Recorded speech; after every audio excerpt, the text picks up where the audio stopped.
ఎట్టకేలకు భారత క్రికెట్ అభిమానుల ఉత్కంఠకు తెరపడింది. సిడ్నీ టెస్టులో రెగ్యులర్ సారథి రోహిత్ శర్మ ఎందుకు ఆడలేదు?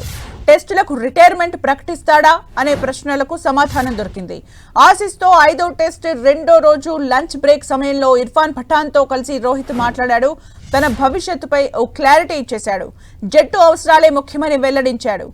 అందుకోసమే తాను సిడ్నీ టెస్టులో ఆడకుండా విశ్రాంతి తీసుకున్నట్లు తెలిపాడు. తాను రిటైర్మెంట్ తీసుకోవడం లేదని ప్రకటించాడు రోహిత్ శర్మ.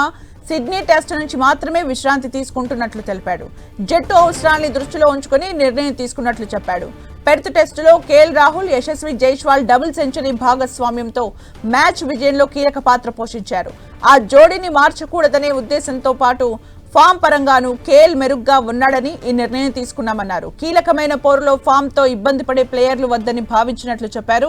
ఇది చాలా సున్నితమైన నిర్ణయమని, కానీ తమకు జట్టు ప్రయోజనాలే ముఖ్యమన్నారు. మీడియాలో వస్తున్నట్లు డ్రెస్సింగ్ రూమ్లో ఎలాంటి సమస్యలు లేవని పేర్కొన్నాడు. ప్రస్తుతం ప్రదర్శన ఎలా ఉన్నా ఫామ్ కోసం నిరంతరం శ్రమిస్తానని తెలిపారు.